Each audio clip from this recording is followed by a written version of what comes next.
Asteroids को दोस्तों प्लैनेटॉइड्स भी कहा जाता है क्योंकि ये छोटे प्लैनेट्स की तरह होते हैं। ये बेसिकली कुछ बड़े से पत्थर हैं जो स्पेस में घूम रहे हैं। साइज में ये कुछ 10-20 मीटर के भी हो सकते हैं और 100-200 किलोमीटर के भी हो सकते हैं। सबसे छोटा एस्ट्रॉइड जो एग्जिस्ट करता है वो है सिर्फ 2 मीटर चौड़ा।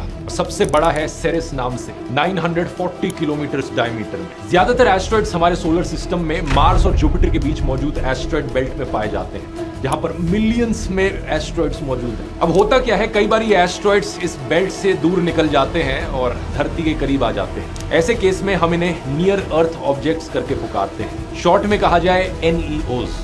अब NEOs सिर्फ एस्ट्रॉइड्स ही नहीं बल्कि कॉमेट्स भी हो सकते हैं, मीटियोर्स भी हो सकते हैं, मीटियोराइट्स और मीटियोरॉइड्स भी हो सकते हैं।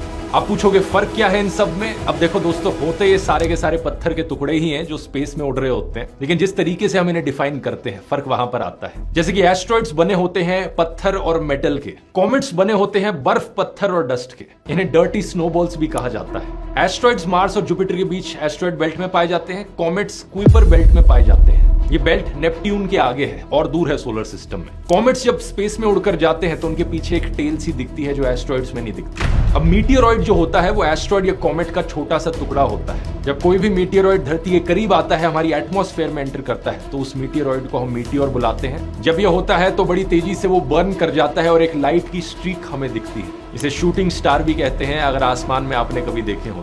जब ये भारी संख्या में होता है तो इसे एक मीटियोर शावर कहा जाता है, और अगर कोई मीटियोर का टुकड़ा एटमॉस्फेयर को पार करके धरती पर एक्चुअली में आकर गिर जाता है तो उसे एक मीटियोराइट कहते हैं।